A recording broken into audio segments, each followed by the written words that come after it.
Kita mulai pada acara inti, yaitu pemaparan materi oleh dosen pengampu mata kuliah basis data, yaitu Ibu Ine Gatina Hussein.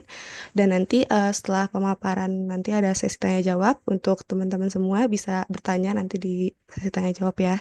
Kepada Ibu Ine Gatina Hussein selaku dosen pemateri, saya persilahkan Ibu. Nah, normalisasi itu ada kata dari kata normal ya, normal tidak normal. Berarti ada hal yang ingin kita capai yaitu tabel normal. Jadi normalisasi itu adalah proses yang sebentar saya ke belakang dulu. Nah, ini langkah-langkah sistematis untuk menjamin bahwa struktur database itu memungkinkan untuk general purpose query ya, query general ya. Terus bebas anomali, anomali pada saat proses insert, anomali pada saat proses update, dan anomali pada saat proses delete gitu ya. Juga anomali inilah yang menyebabkan integritas data hilang. Integritas data itu apa ya? Seperti trust ya, kepercayaan kepada data. Terus juga data yang valid, itu kan mendukung integritas data. Ya. Nah, tujuan dari normalisasi itu yang pertama adalah meminimalkan redundansi atau pengulangan. Sehingga desain tabel yang sudah ada itu lebih efisien ya. Yang kedua, menjamin integritas data dengan cara menghindari tiga anomali tadi yang saya sampaikan. Jadi ada update anomali, insert anomali, sama delete anomali. Ya, mungkin sudah pernah disampaikan ya di kelas masing-masing sebelumnya. Nah, ini adalah tahapan desain yang benar ya. Yang ideal tuh kayak gini. Pertama, ingat nggak kalian di minggu 1 sampai minggu ke berapa tuh? Ke 5 ya.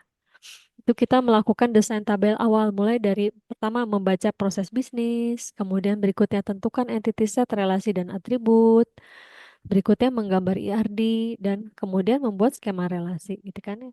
Nah, itu cukup nggak? Nah, itu ternyata tidak cukup ya. Kita harus melakukan normalisasi.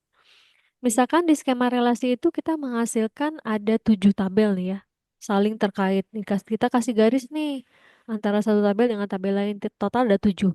Nah, tujuh-tujuhnya itu harus diperiksa apakah dia sudah normal atau belum. Nah, dengan cara apa ya? Dengan cara proses normalisasi tadi.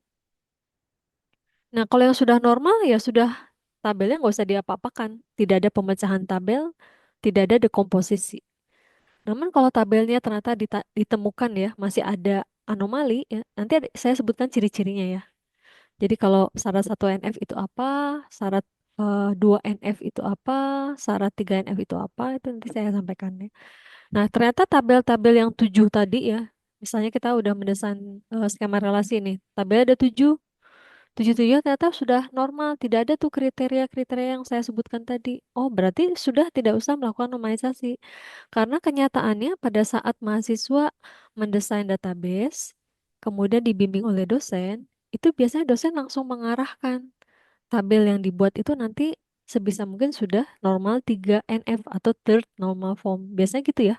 Dosen itu biasanya kayak gitu. Tapi kan nggak ada salahnya kita cek lagi ya. Siapa tahu memang belum mencapai third normal form atau 3 NF.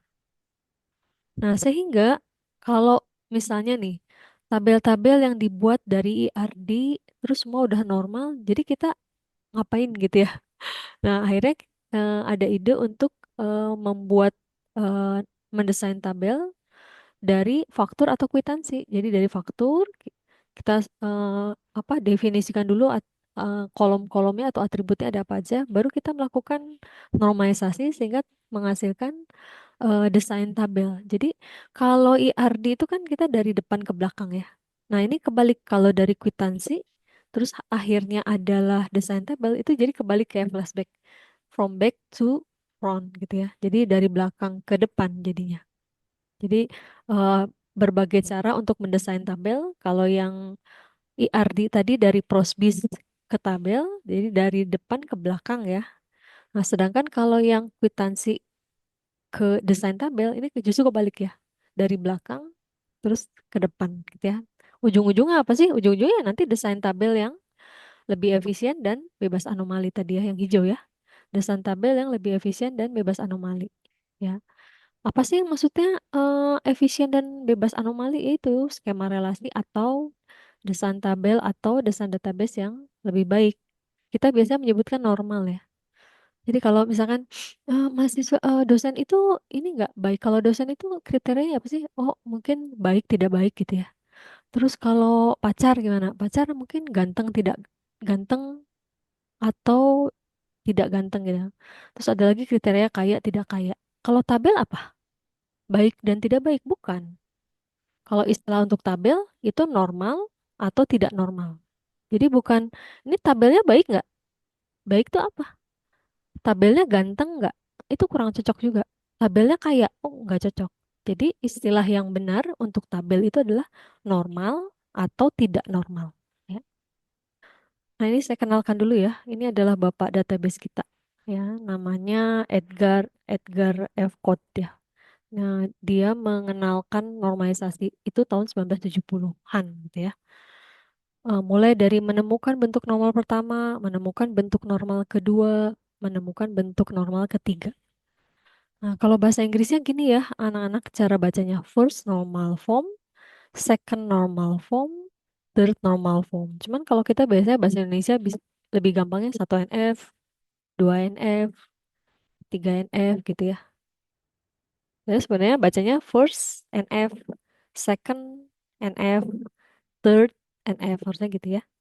Nah, kita lihat di sini bentuk normal pertama. Jadi bentuk normal itu, nah ini ya, itu dia berjenjang dari 1 NF, kemudian kalau bisa kita next lagi satu level lebih lebih normal lagi.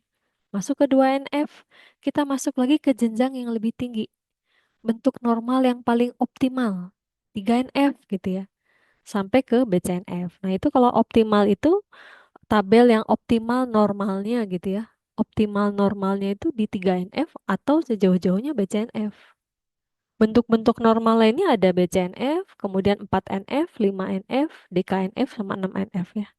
Itu tidak terlalu optimal, jadi nanti tabelnya malah lebih banyak dipecah-pecah lagi menjadi kecil, yang padahal hanya nantinya akan membutuhkan media penyimpanan yang besar, tapi fungsinya tidak terlalu berdampak besar gitu ya. Sehingga Bapak database itu memutuskan atau menyarankan ya si FCOT ini menyarankan bahwa normalisasi yang optimal itu sejauh-jauhnya BCNF atau 3 NF. Nah, di mata kuliah kita cukup 3 NF aja. 3 NF aja ribet ya, apalagi ke BCNF ya. Nah, kira-kira seperti itu. Nah, kenapa namanya beda-beda ya? Kenapa nggak 1 NF, 2 NF, 3 NF, 4 NF, 5, 6, 7 gitu ya? Tapi di tengah-tengah ada BCNF, terus nanti lagi ada DKNF. Nah, BCNF itu singkatan dari Boys and Code. Jadi penemunya itu 2 orang. Kalau 1, 2, 3 kan penemunya Code ya, tahun 70-an ya. Bapak database kita kan. Nah, kemudian Boys gabung dengan si Boys, 2 orang ini ingin apa ya? Menyimpan histori lah bahwa mereka pernah bekerja sama menemukan satu bentuk normalisasi sesudah 3 NF tapi sebelum 4 NF gitu ya. Nah, akhirnya mereka menamakannya BCNF. Nah, kalau lihat di sini code itu sampai BCNF aja kan. Tapi kalau sebentar saya kembali lagi ke yang tadi. Nah, oh sorry sampai oh ya sama BCNF itu sorry Edward F. Code itu kan sampai BCNF aja ya 1970-an ya. 74. Nah, normal keempat, 5, 6, 7 itu dilanjutkan oleh orang lain. Jadi namanya Ronald Vagina ini bapak database kita juga. Ya. Tahun 77, kemudian bentuk normal kelima tahun 79 dan seterusnya. Berarti untuk menemukan satu bentuk normal form perlu bertahun-tahun benar. Orang dulu, zaman dulu itu ya, dia nggak ada chat GPT ya, nggak ada tempat bertanya, ya semuanya dilakukan secara penelitian mandiri gitu ya, dicoba dan seterusnya ya. Bayangkan aja ya tahun 1970 kan teknologinya juga belum canggih ya. Kalau kita nyari ide, kalau misalnya kita pengen bikin konten gitu, terus idenya apa ya? Kita bisa tanya dulu kan ke ChatGPT gitu ya, atau ke Gemini gitu ya. Idenya apa? Setidaknya ada ide baru kita melanjutkan gitu ya. Kalau mereka enggak ya, murni dari pikiran manusia sehingga membutuhkan waktu bertahun-tahun untuk menemukan satu bentuk normal form. Ya. Apa yang maksud dengan normal satu form atau first normal form? Kriterianya adalah tidak ada atribut atau kolom pada tabel yang bersifat multi-value. Nah, kalau kamu ingat pada saat diajarkan IRD, itu semua atribut yang multi-value itu dipisahkan menjadi tabel terpisahkan ya, semua ya. Nah, itu berarti kalau kayak gitu, semua tabel yang dibuat berdasarkan IRD itu sudah mencapai normal satu form, sorry, sudah mencapai satu NF. Iya benar. Tabel-tabel yang sudah diarahkan oleh dosen bahwa ingat ya, kalian kalau bikin tabel, menemukan atribut multi-value di dalam IRD-nya, atribut multi-value kan atribut yang garisnya dua ya, double ya. Itu maka si atribut multi-value itu harus terpisah ya menjadi tabel yang berbeda. Nah, itu udah kesatuan F tuh. Nah, sehingga rasanya ya kalau kita udah masuk ke IRD atau sudah mengetahui apa atribut multi-value, maka kriteria satu NF itu mudah buat kita. Pokoknya apapun atribut yang multi-value itu harus dipisah menjadi tabel berbeda ya dari tabel intinya. Kalau mahasiswa punya hobi lebih dari satu, hobi mahasiswanya terpisah di tabel yang berbeda. Kalau mahasiswa punya alamat lebih dari satu, maka alamat itu dipisahkan menjadi tabel yang berbeda. Kalau mahasiswa punya telepon lebih dari satu, maka si telepon itu harus dipisahkan ke tabel yang berbeda. Nah, dengan demikian, maka kita sudah mencapai tabel yang normal bentuk pertama. Tabel yang normal 1NF. Ya. Nah, kita lihat di sini ya. Kalau yang belum 1NF emang kayak gimana sih? Nih, lihat nih ya. Yang pertama yang tabel yang ini nih ya. Di sini ada kolom. Kolomnya namanya telepon satu. Sorry, sorry. Sama telepon dua. Jadi ini kan sebetulnya tabel multi-value. Sorry, ini sebenarnya atribut multi-value. Tapi dibikin kolomnya satu, dua, tiga. Telepon satu, telepon dua, telepon tiga gitu ya. Nah, itu kan tidak benar ya. Nah, atau yang kedua ini gini, satu kolom namanya telepon, tapi isinya lebih dari satu, jadi pakai koma gitu. Teleponnya kan lebih dari satu, jadi dia 0813 sekian sekian koma, 0,2 sekian sekian koma gitu ya. Atau kalau hobi ya, hobi misalnya, hobi menjahit koma, jalan-jalan koma, membaca koma, nah itu kurang tepat atau disebut tabel tidak normal. Nah, supaya mencapai normal tingkat pertama atau first normal form atau bahasa Indonesia itu satu NF aja gitu ya. Itu maka yang multi-value harus dipisah menjadi tabel yang berbeda.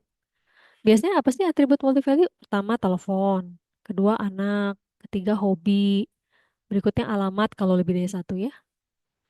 Apalagi ya, pokoknya yang lebih dari satu lah untuk satu record, tapi dia isinya lebih dari satu lah ya. Itu harus dipisahkan jadi tabel yang berbeda. Nah, sehingga hasilnya yang ini ya. Tabel yang satu tadi, entah yang atas atau yang bawah, pilih salah satu ya. Entah yang atas atau yang bawah, itu nanti dipecah jadi dua tabel. Nah, itu tuh satu NF ya. Jadi syarat satu NF, tidak ada atribut atau kolom multi-value yang nyampur dengan tabel inti. Jadi harus terpisah. Itu yang pertama. Yang kedua, sekarang yang, oh ya, ini hasilnya ya nanti ya. Jadi tadi tuh cuman satu tabel, sekarang dipecah menjadi dua tabel. Dipecah, oh berarti normalisasi itu mecah-mecah tabel, benar. Jadi yang dimaksud dengan normalisasi mendekomposisi tabel, benar. Tadinya satu tabel menjadi dua, sebelumnya dua jadi tiga, misalnya ya. Sebelumnya tiga jadi lima, sebelumnya lima jadi tujuh, misalnya. Jadi normalisasi itu memecah-mecah tabel atau mendekomposisi tabel. Gitu ya. Nah, berikutnya yang normal form kedua. Second normal form atau second NF atau bahasa Indonesianya 2NF gitu ya. Syaratnya pertama adalah sudah satu NF dulu. Yang kedua, tidak ada partial functional dependency atau biasa saya sebut PD aja biar singkat ya.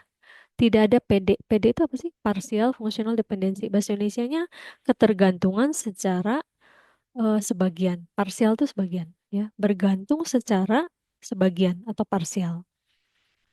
Contohnya gimana ya? Sini ada kunci, terus di sini ada bukan kunci ya, atribut ya.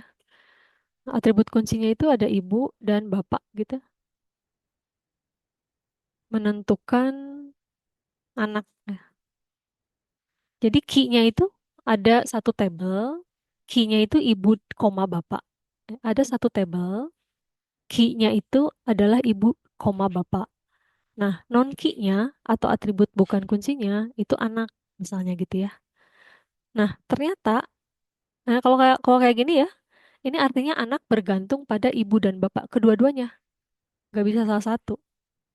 Ternyata setelah dilihat-lihat, kita menemukan PD pertama, PD ya, partial dependency. Artinya, maksudnya apa? Ternyata anak itu hanya bergantung pada bapak aja, misalnya. Di sini kan key-nya ada dua ya, ibu, koma bapak. Itu kan key-nya ada dua. Kemudian non key-nya ada satu kan. Nah, kalau yang baris tiga ini artinya yang ini ya, yang ini tuh artinya anak bergantung pada dua key, yaitu ibu dan bapak. Anak bergantung pada dua key, yaitu ibu dan bapak. Gitu ya. Tapi ternyata setelah dilihat-lihat kita menemukan PD. PD itu partial functional dependency. Saya singkat PD aja ya. Artinya anak atribut non-key bergantung pada sebagian kunci. Kan kuncinya ada dua tadi di atas. Kunci di satu tabel itu kan ada dua PK-nya. Ada tabel punya PK primary key. Primary key-nya ibu koma bapak. Tapi ternyata setelah dilihat-lihat si anak itu hanya bergantung pada bapak aja. Mau makan minta ke bapak, minta duit minta ke bapak, mandi apa semua minta ke bapak gitu. Berarti si anak tuh hanya bergantung pada bapak ya. Nah, ini yang disebut dengan partial functional dependency. Anak itu non-key, bergantung pada sebagian key. Key-nya kan tadi dua ya, ibu koma bapak kan. Tapi ternyata setelah dilihat-lihat nih, dianalisa ya. Kita kan sebagai database designer ya. Ternyata non-key yaitu anak, itu hanya bergantung pada satu key aja bapak. Nah, ini namanya PD. Nah, PD itu nanti jadi cikal bakal tabel baru ya, sehingga nanti tabel yang ini itu akan dipecah menjadi tabel PD dan satu lagi yang tabel aslinya gitu. Kira-kira seperti itu ya, kira-kira gambarannya. Nah, kalau bahasa ininya ya, bahasa bahasa resminya ya, A bergantung secara parsial terhadap gitu ya. Kalau bahasa database-nya itu dulu juga saya belajar gitu. Atau dengan kata lain B bergantung kepada C malah gitu ya.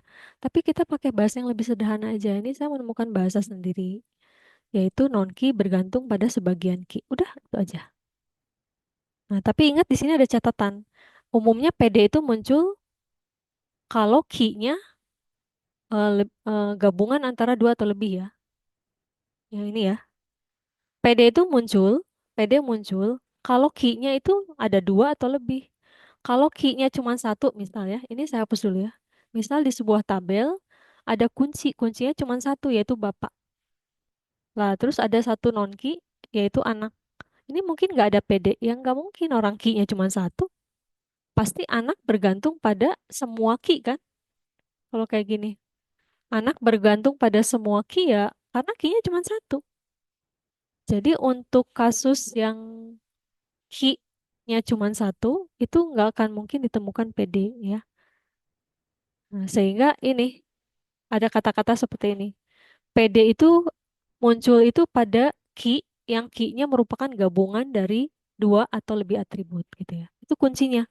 Misalnya nih ya, misalnya saya menemukan kayak gini nih. Nih yang ini nih ya. Tabel T2 nih. Tabel T2 itu PK-nya saya sebutin di sini misalnya. PK-nya itu adalah telepon. Kira-kira ada PD nggak di sini? Tabel T2. Kalau tabel T2, saya tentukan nih. PK-nya, PK itu kunci ya, atribut kunci. Itu cuma satu yaitu telepon. Kira-kira ada PD nggak di sini?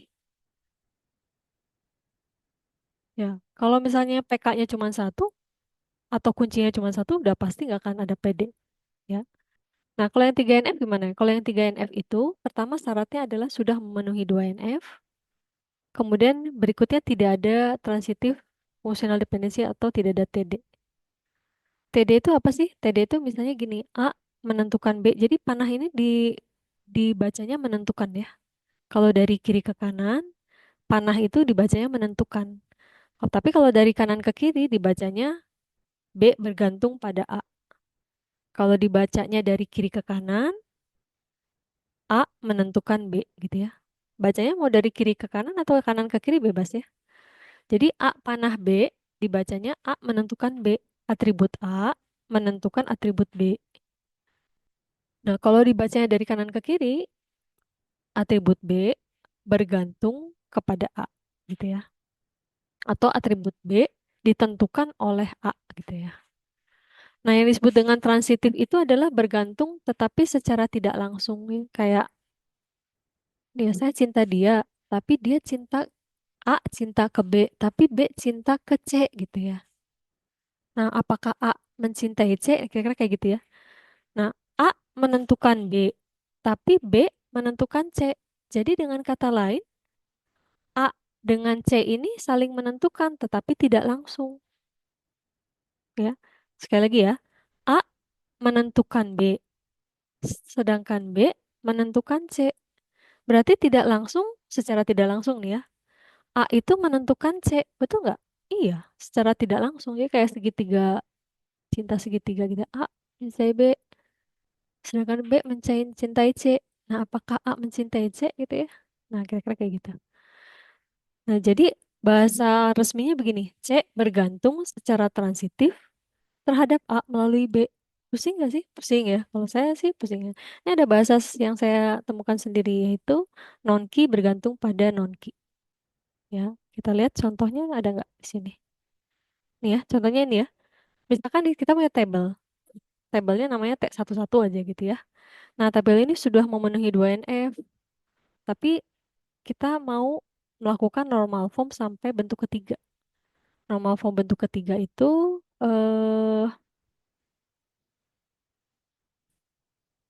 tidak ada TD ya. Syaratnya harus sudah 2NF dan tidak ada TD, tidak ada TD ya. TD itu transitive dependency.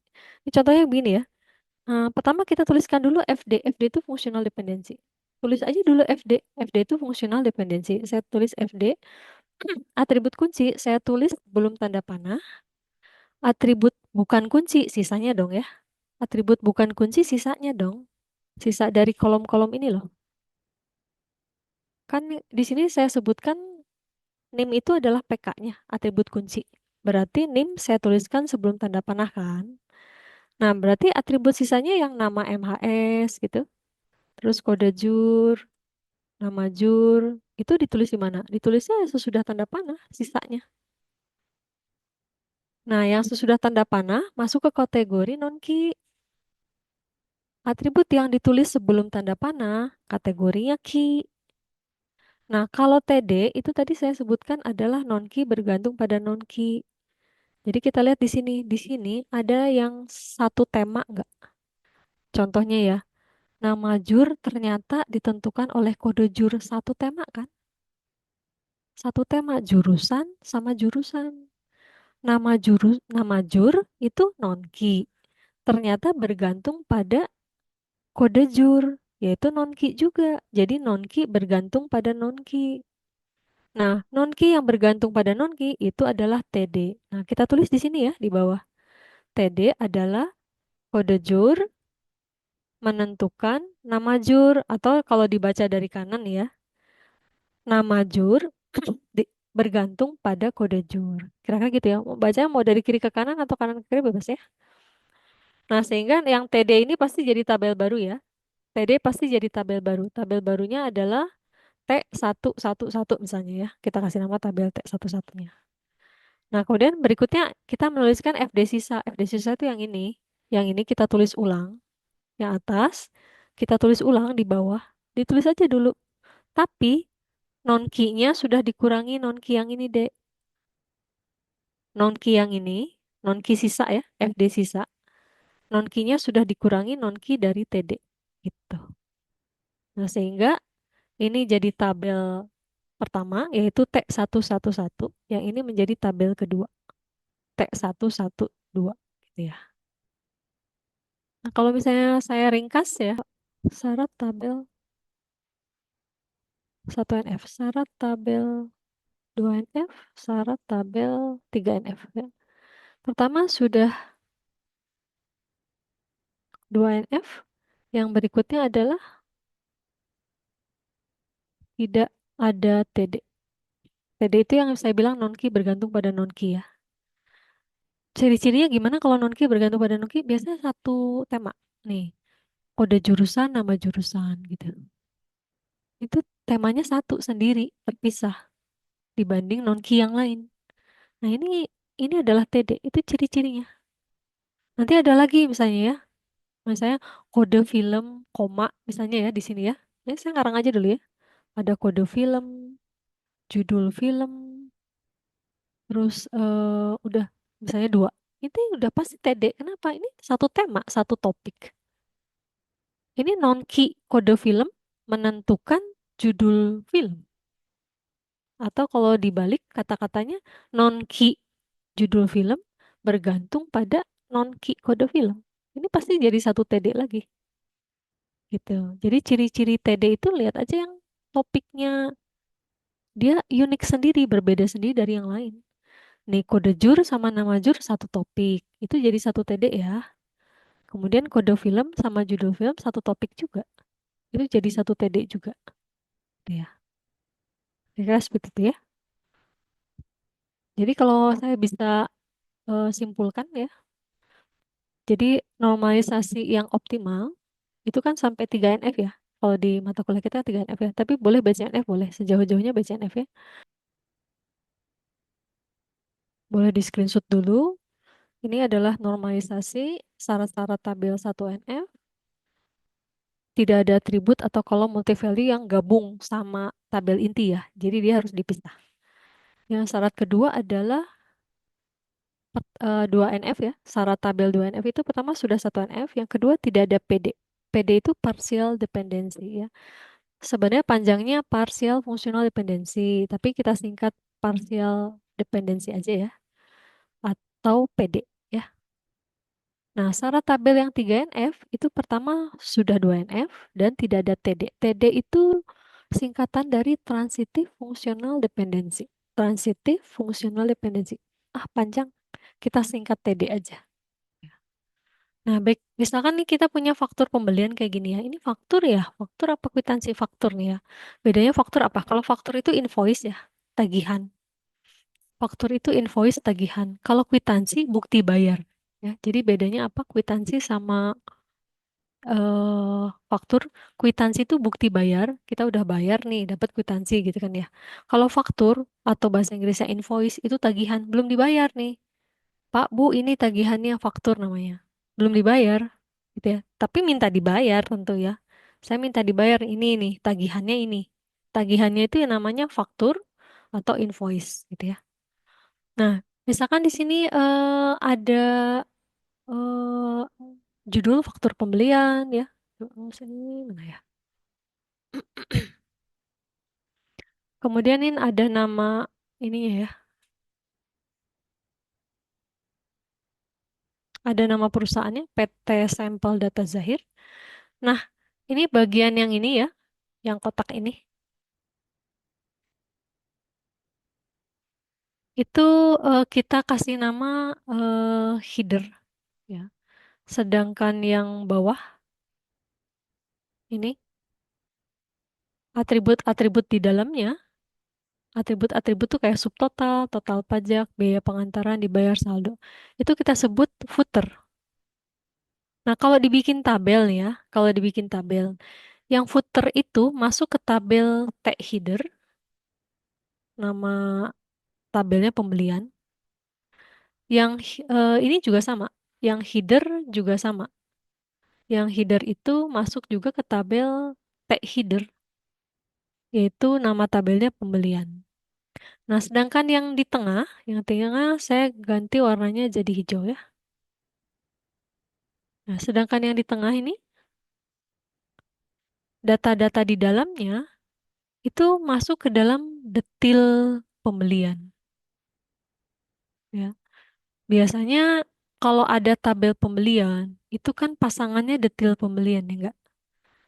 Detil penjualan, sorry, tabel penjualan, pasangannya detil penjualan. Terus booking, detil booking gitu kan ya. Nah, kira-kira seperti itu. Itu disebutnya tabel header detil ya. Kita menyebutnya tabel header detil. pembayaran, detil pembayaran. Penjualan, detil penjualan.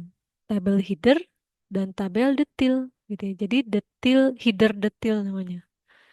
Pasangan ya. Header, detil ya, jadi pasangan. Kembali ke yang detil tadi, ini kenapa kita masuk ke dalam, kita nanti masukkan dia ke dalam tabel detil pembelian. Jadi di sini apa aja sih atribut-atributnya? Di sini ada deskripsi. Deskripsi itu juga bahkan ada dua ya. Itu yang sebelah kiri ya, yang ini ya. Ini kayaknya kode produk deh kayaknya ya. Meskipun dia judulnya deskripsi. Tapi kita langsung mengenali ini kayaknya kode produk nih. Terus yang ini kayaknya nama produk deh ya. Nama produk ya enggak? Nah, kemudian yang ini adalah jumlah. Maksudnya apa sih? Jumlah pesan. Yang ini satuan gitu kan. Yang ini harga, harga satuan ya. Yang ini diskon. Yang ini subtotal. Subtotal itu perkalian antara harga dikali jumlah ya. Terus berikutnya ada pajak kalau memang ada pajak ya. Nah, itu ada berapa atribut tuh di situ. Pertama ada kode produk satu, berikutnya nama produk dua, kemudian ada jumlah unit, sesuaikan aja dengan nama kolomnya ya. Harga, diskon, subtotal, sama pajak. Nah, itu masuk ke dalam detil pembelian. Tabelnya terpisah ya antara detil pembelian dengan tabel pembelian. Nah, kalau yang tabel pembelian apa aja coba atributnya ya sama-sama. Di sini ada nomor. Ini nomor apa sih? Nomor faktur dong. Ya enggak? Nomor faktur ini apa? Tanggal faktur. Ini kepada sama UP itu untuk perhatian sama alamat ya. Disebutin aja. Kemudian tanggal kirim, nomor PO. Nomor PO tuh purchase order ya. Nomor purchase order kalau kita mah nomor resi ya. Tapi nggak apa-apa di sini purchase order aja. Terus ini mata uang, kemudian term itu kalau kita mah pilih antara cash atau tunai ya. Terus kemudian dikirim ke-nya ya kemana gitu ya. Nah, kira-kira seperti itu. Nah, ini yang saya kasih tanda centang semua. Ini adalah atribut-atribut yang nanti masuk ke dalam tabel pembelian ya. Jadi dari dua kwitansi ini kita langsung punya dua tabel anak-anak. Dari dua faktur di atas, kita langsung mengenerate dua tabel, yaitu tabel pembelian dan detil pembelian. Tabel pembelian apa aja kolom-kolomnya? Ini yang saya kasih tanda centang. Satu, dua, tiga, empat gitu. Sesuaikan aja dengan namanya. Ini nomor, tanggal, kepada, UP. Sesuaikan aja. Terus apalagi yang ada di tabel pembelian? Ini yang di bawah. Ini yang di bawah. Itu masuk juga ke tabel pembelian. Apa aja? Ada subtotal, total pajak, biaya antar, dibayar, sama saldo. Semua masuk nggak? Bisa semua masuk, bisa nggak? Hasil perhitungan itu umumnya nggak masuk ya ke tabel. Tetapi ada yang masuk ke tabel. Contohnya yang total pajak. Itu biasanya masuk ya. Jadi untuk amannya saya sih masukin aja dulu semua untuk amannya. Ya, tapi kalau misalnya dari sini sudah ditentukan oleh dosenmu atau olehmu, ah saya nggak akan masukin semua. Kenapa? Kan hasil ngitung. Kalau hasil ngitung tuh atributnya atribut drive ya. Atribut drive tuh cenderung nggak masuk ke dalam tabel. Contohnya yang sorry ya, yang ini ya. Mungkin ini nggak masuk ke dalam tabel ya. Terus ini subtotal dari subtotal ya, ini mungkin masuk gitu ya. Jadi mungkin masuk dan enggaknya ya dibahas aja dengan dosennya atau buat amannya masuk aja dulu semuanya ke dalam tabel. Nanti dieliminirnya terakhir juga bisa kayak gitu. Atau diskusi dengan dosennya. Bu, mana hasil perhitungan yang kira-kira akan kita masukkan ke dalam tabel? Mana yang hasil perhitungan yang enggak kita masukkan? Oh, yang ini nak-nak ini dek gitu ya misalnya. Atau dimasukin aja dulu semua biar aman. Ya. Nanti eliminirnya terakhir. Nah, di sini ada subtotal, total pajak, biaya pengantaran, dibayar, saldo. Terus di sini ada nama. Nama siapa ya? Nama yang menerima itu, yang menerima uangnya. Terus di sini ada nama juga. Nama siapa? Nama si vendor. Kan dia PT Sampel Data Zair kan terima uang dari vendor tau. 5 juta di sini ya. 5.700.000 gitu kan. Nah, ini ada namanya. Namanya juga masuk. Jadi di sini ada nama vendor, di sini ada nama petugas yang menerima uang. Kita kasih nama atributnya nama petugas aja. Ya. Jadi ujuk-ujuk ada dua tabel ya? Iya, ujuk-ujuk ada dua tabel. Jadi tabel pembelian. Nah, ini kita kasih namanya itu nama tabelnya jenisnya ya. Jenisnya transaksi header atau transaksi master. Nama jenisnya. Tapi udahlah nggak penting nama jenis. Yang penting ada dua tabel aja dulu. Tabelnya pembelian sama detail pembelian. Bu, saya nggak mau kasih nama pembelian, pengennya kasih nama faktur boleh. Berarti ada tabel faktur sama detail faktur gitu ya.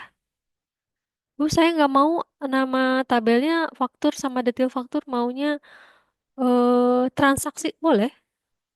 Jadi tabel transaksi sama detail transaksi gitu. Nah, terus yang di dalam kurung apa? Yang dalam kurung itu jenis tabelnya. Penting nggak? Ya, ini sebagai pengetahuan aja. Tapi kalau mau di skip juga boleh. Yuk kita lihat di sini. Ini ada kolom-kolom apa aja ya di sini? Ada nomor beli, tanggal, perusahaan, UP, alamat. Ini persis sama yang ada di tadi itu yang di ini ya. Saya balik dulu. Nah ini persis yang ada di atas header sama ada yang di footer. Yang header sama footer masuk ke tabel pembelian, sedangkan yang body itu yang tengah-tengah ya, yang datanya berulang itu loh. Body itu yang tengah-tengah, datanya tuh muncul berulang-ulang gitu. Itu body. Nah, data yang ada di body itu masuk ke detail pembelian sehingga belum apa-apa nih, baru awal ya. Baru awal tuh kita udah punya dua tabel. Terus ininya namanya coba lihat di sini. Yang paling bawah itu saya kasih di sini ada nama petugas vendor ya. Yang tadi tuh yang saya bilang. Terus satu lagi ada nama petugas gudang gitu. Saya tulis aja dulu. Saya tulis aja dulu semua. Nah, kemudian untuk yang detail pembelian, ini ada nomor beli, kode produk, dan seterusnya ya. Itu yang ada di body ya. Ini yang ada di body ya, anak-anak. Perhatikan di sini saya nambahin nomor beli supaya ada relasi antar tabel detail pembelian ke pembelian. Jadi nomor beli itu kan di atas dia menjadi key ya. Nomor beli yang di atas itu kan dia jadi key ya. Nah, saya tambahin ke detail pembelian. Kolom itu saya tambahkan ke tabel detail pembelian nomor beli. Sehingga kandidat key-nya ya atau PK-nya boleh ya. Kamu mau kasih nama kandidat key boleh. Mau dikasih nama PK primary key juga boleh ya. Pusing nggak kalau dikasih nama kandidat key? Ah, pusing Bu. Oke deh kalau gitu kita kasih nama primary key aja biar nggak pusing ya. Atau kita kasih nama key aja. Nah, yang tabel kedua, detail pembelian, key-nya adalah nomor beli, kode produk. Nah, ini selesai ya. Ada dua tabel. Nah, sekarang kita akan melakukan normalisasi.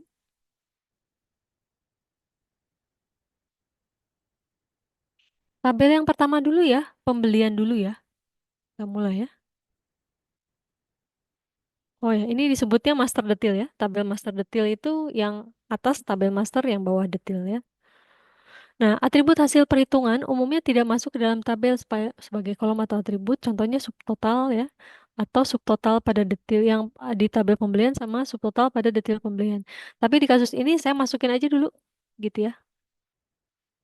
Oke, nah sekarang tabel pembelian. Kita akan cek apakah dia sudah normal 1NF. Nih, lihat di sini.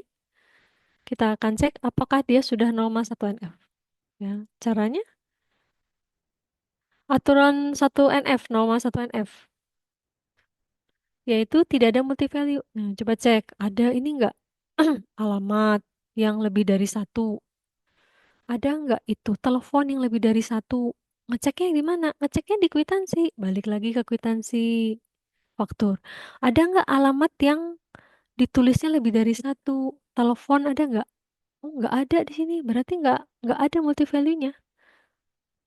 Misalnya kalau di sini nih, kalau di sini ya, di alamat sini, misalnya, saya tulisnya alamatnya Jalan Dayakolot nomor 3 atau jadi saya kasih pilihan tuh atau Jalan Buah Batu nomor 4 gitu. Berarti ada dua kan? Di kwitansi itu ada dua alamat kan? Nah, berarti itu multi value gitu. Multi value itu apa aja? Umumnya nih ya, hobi, alamat lebih dari satu, multi value. Telepon lebih dari satu, multi value. Ya, itu aja.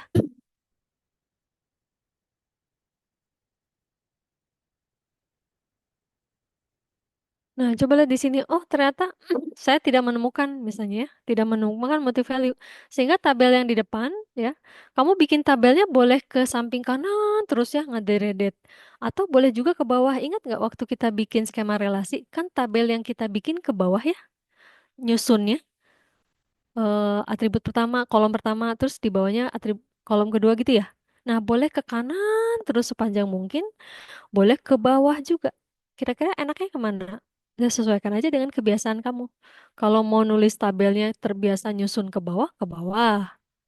Kalau biasanya nyusun ke kanan, ya. Nah, ini kebetulan saya nyusunnya ke kanan, ya. Nah, ternyata pas di sini tidak ada multi value. Taunya dari mana? Lihat dari kwitansi faktur tadi. Ada nggak alamat yang lebih dari satu? Ingat ya, kalau multi value itu terbatas. Alamat lebih dari satu itu multi value. Telepon lebih dari satu itu multi value. Hobi itu multi value. Gitu. Apalagi ya, anak kalau ada itu multi value ya.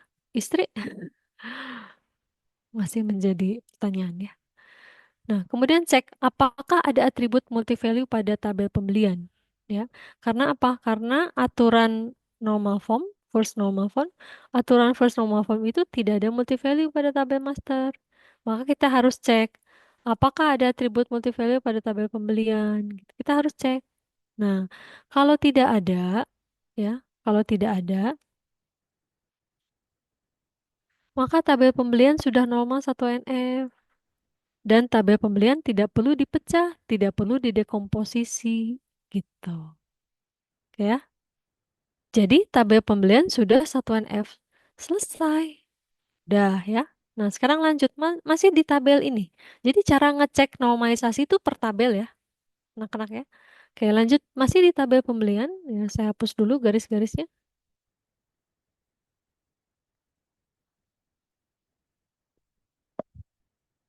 Aturan normal kita akan melakukan normalisasi second NF flat yang di atas. Kita akan melakukan normalisasi ke level yang lebih tinggi, yaitu second NF atau 2NF. Aturan normal 2NF adalah apa? Tidak ada PD pada tabel pembelian. PD singkatan dari partial dependency. Artinya, atribut non-key bergantung pada sebagian key. Tapi ada syaratnya. Ada syaratnya adalah PD akan muncul kalau key-nya itu lebih dari satu atribut. Nah, sekarang pertanyaan saya apa?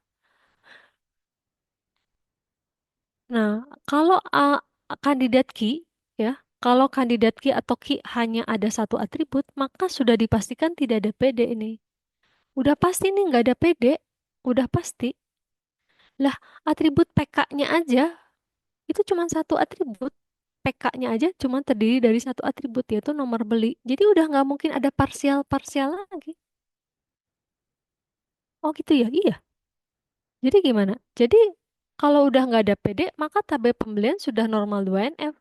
Tabel tidak perlu dipecah. Nah, kita kasih keterangan, tabel pembelian sudah second NF gitu ya. Oh, gampang ya? Gampang. Kalau udah tahu rahasianya gampang. Ya, oke. Berikutnya kita lanjut. Nah, sekarang kita akan melakukan normalisasi yang ketiga, level tertinggi. Ini ya. Normalisasi 3NF untuk tabel pembelian. Nah, apa yang dimaksud dengan normal 3NF? Normal 3NF itu pertama dia sudah 2NF dan yang kedua tidak ada TD. TD itu apa? Singkatan dari transitive functional dependency. Apa itu? Itu adalah atribut non-key bergantung pada non-key. Nah, cara ngeceknya gimana? Yuk, kita tuliskan FD dulu, functional dependency ya. Cara nulis FD adalah begini caranya ya, anak-anak. Pertama, atribut key kita tulis sebelum tanda panah. Atribut key. Atributnya key-nya kan nomor beli ya. Dah. Terus kita tuliskan tanda panah, artinya menentukan. Kalau dibaca menentukan ya. Bacanya itu menentukan. Nah, atribut selain nomor beli yang ada di tabel pembelian itu akan menjadi non-key. Atribut selain nomor beli yang ada di tabel pembelian itu akan menjadi non-key. Sekali lagi ya, non-key-nya apa? Atribut sisanya atau kolom sisanya yang bukan non-key itu masuk ke dalam kategori non-key. Semua dituliskan sesudah tanda panah. Udah nih Bu, semua set set set set set set set, set. Oke, udah. Kalau udah apa? TD itu saya bilang tadi apa? TD itu cara ngeceknya ada TD atau enggak? Lihat yang satu topik, ya enggak? Saya kasih warna hijau ya. Ada yang satu topik enggak? Misalnya apa ya? Alamat. Nah, ini nih, UP, alamat sama perusahaan. Nah, ditemukan TD. Oh iya ya, oke. Nah, ini. TD pertama, perusahaan menentukan UP. UP itu untuk perhatian, UP itu nama orang. Jadi kalau kamu kirim barang ke LKM ada UP, UP titik INE, berarti itu barangnya buat INE gitu.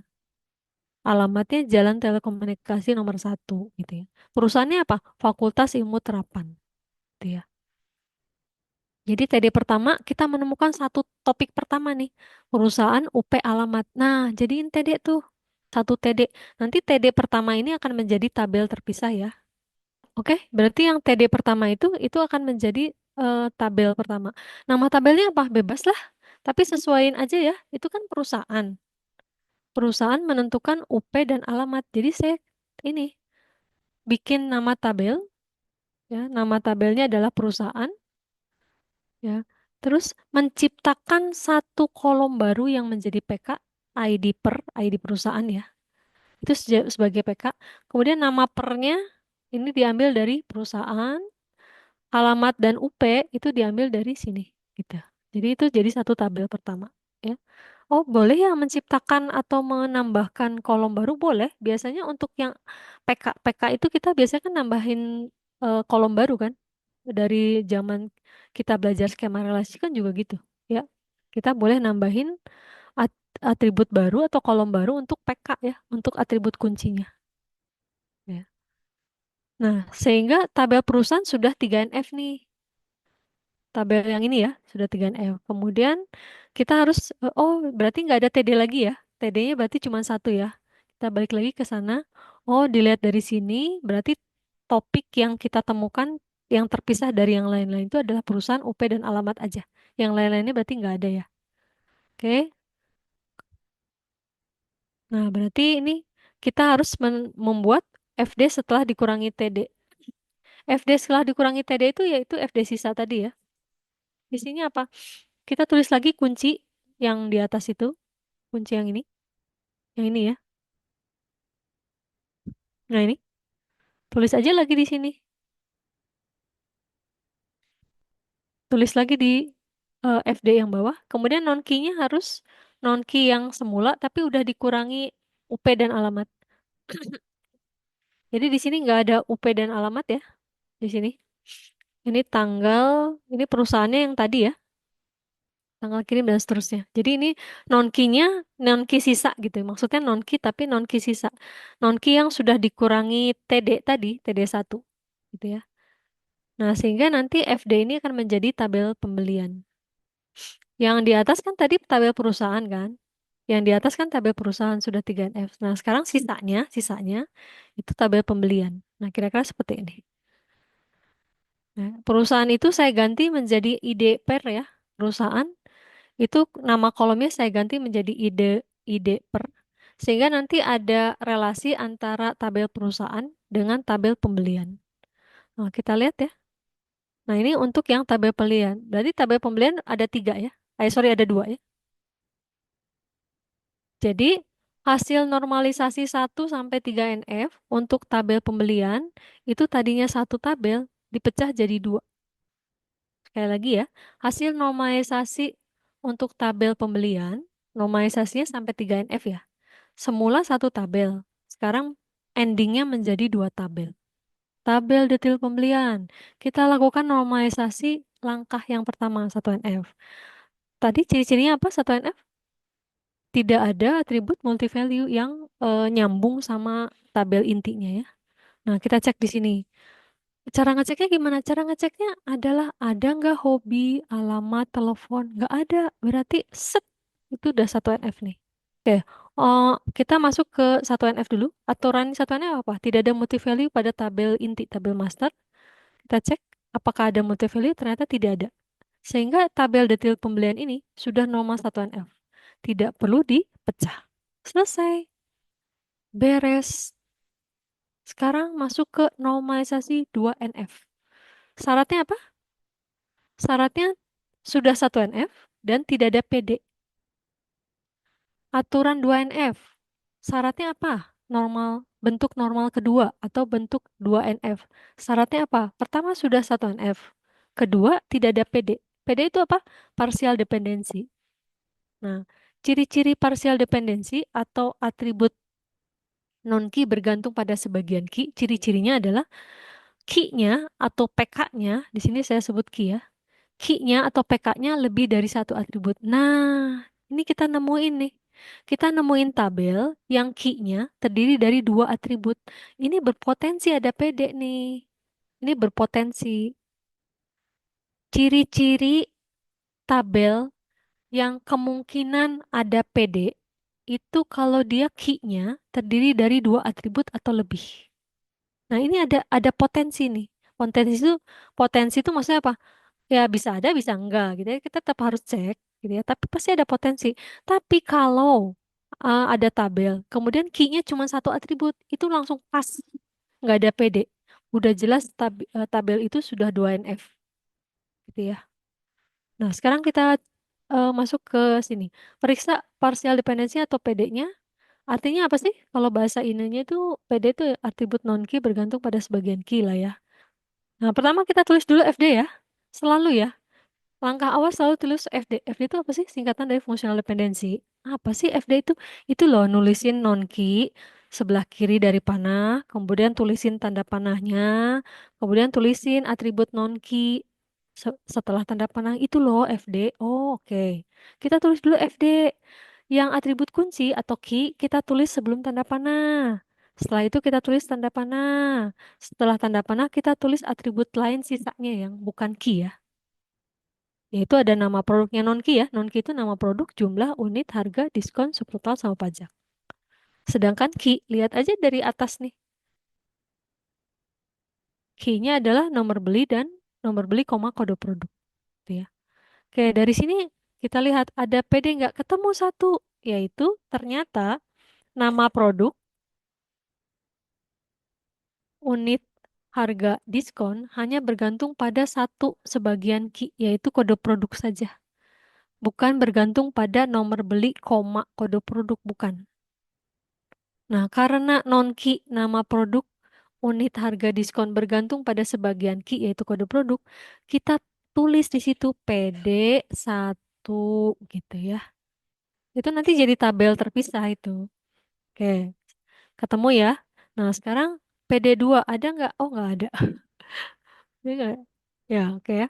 Jadi PD1 itu nanti jadi tabel produk. Nama produk bebas nggak bebas, tapi biasanya sesuaikan kode produk, nama produk, unit, harga, ya berarti produk nama. Atau nama tabelnya item atau nama tabelnya barang juga boleh ya. Sesuaikan aja dengan kolom-kolom di dalamnya itu namanya apa dia.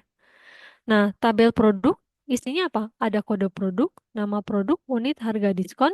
Terus kita tulis PK-nya, PK atau primary key dalam kurung kode produk ya. Nah, setelah itu karena kita tidak menemukan lagi PD yang lain, maka kita langsung menuliskan FD setelah dikurangi PD. Yaitu kita tulis lagi key-nya ya. Key-nya kita tulis lagi nih yang ini, yang ono nih ya. Kita tulis lagi ke sini bulat-bulat. Nah, tapi non key yang kanan itu adalah yang ini dikurangi yang ini. Nah, sekali lagi ya. Non key ini A kurang B ya. Yang ini A kurang B. A itu yang ini, B itu yang ini. Nah, jelas nggak? Jelas Kak? Cara menuliskan FD setelah dikurangi PD jelas nggak? Key-nya kita tulis ulang. Kita tulis ulang key-nya ya. Tapi untuk non-key harus A dikurang B. A-nya itu yang non-key awal, dikurangi non-key yang di PD. Non-key yang di PD. Nah, sehingga sisanya ini non-key. Berarti ini jadi tabel baru ya, yang FD setelah dikurangi PDI ya. Tuh, tabelnya. Nah, ini tabelnya detail pembelian, samain ya sama tabel semula. Tabel semula kan detail pembelian. Jadi yang tabel FD ini juga kita kasih nama detail pembelian. Detail pembelian terdiri dari nomor beli, kode produk, jumlah, subtotal, pajak, PK-nya nomor beli, koma kode produk. Kemudian kita tulis FK ya. Jangan lupa dibikin garis ya, harusnya ya. Ya, selesai sampai 2NF ya. Awalnya kan satu tabel nih. Pas normalisasi 2NF, ada dua tabel kan. Jadi tabel detail pembelian itu awalnya satu. Kemudian setelah dilakukan normalisasi 2NF, jadi dua. Nah, dua-duanya kita akan cek apakah dia sudah 3NF atau belum. Dua-duanya, jadi satu-satu harus dicek. Pertama, aturan 3NF adalah tidak ada TD. Pertama sudah 2NF ya. Yang kedua tidak ada TD. TD itu transitive dependency. TD itu transitive dependency atau bahasa ininya apa? Non-key bergantung pada non-key. Ciri-cirinya apa? Lihat ada topik yang serupa di barisan non-key. Non-key kan ngejejer tuh, bla bla bla. Ada topik yang serupa nggak? Nyempil sendiri, unik di antara yang lain. Nah, itu jadi TD tuh. Ya. Kita lihat di sini. Produk. Produk, ya kita tulis dulu FD-nya ya. FD-nya kode produk menentukan nama produk dan lihat di non-key-nya. Lihat di non-key, ada yang unik nggak? Di yang berbeda sendiri? Nggak ada. Nama produk, unit, unitnya produk, harga, harganya produk, diskon, diskonnya produk. Oh, berarti nggak ada nih. Nggak ada topik selain produk. Ini kan nama tabelnya tabel produk ya. Kalau nama tabel-tabel produk berarti kolom-kolomnya terkait produk dong. Nah, coba lihat non-key-nya. Ada nggak di dalam barisan non-key itu yang atributnya itu bukan tentang produk. Apa kayak gitu? Tiket kayak gitu? Kursi kayak gitu? Apa? Nggak ada ternyata. Berarti dia sudah 3NF. Nah, gitu. Itu baru tabel pertama. Sekarang tabel yang kedua. Jadi meriksanya per tabel ya. Nah, detail pembelian. Kita cek apakah dia ada TD atau tidak. Tulis dulu FD. Tulis dulu FD. FD itu apa sih? Singkatan dari functional dependency. Caranya, primary key dituliskan sebelum tanda panah, kemudian kita tulis tanda panah. Setelah itu, atribut non-key ditulis setelah tanda panah. Udah, gitu. Nah, cek di sini, ada nggak di barisan non-key yang topiknya nggak, yang beda sendiri. Misalkan ya, jumlah menentukan subtotal enggak. Pajak menentukan jumlah enggak juga. Secara logika aja. Di sini enggak ada. Oh, berarti sudah tidak ada TD. Di tabel ini, tabel detail pembelian tidak ada TD. Dengan kata lain, tabel detail pembelian ini yang tadinya sudah 2NF, tadinya kan dia sudah 2NF. Setelah dicek ternyata tidak ada TD. Berarti dia sekaligus sudah 3NF juga. Jadi tabelnya nggak perlu dipecah lagi. Nah, sehingga endingnya kayak gini.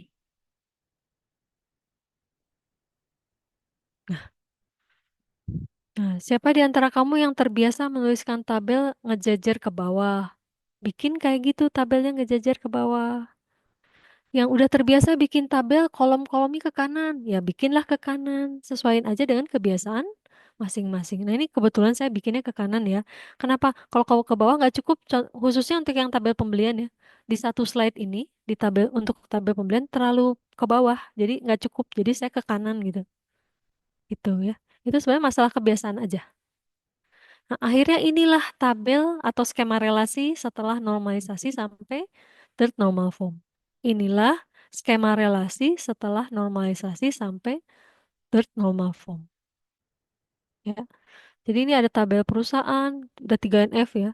Pembelian, udah 3NF, kemudian detail pembelian sama produk.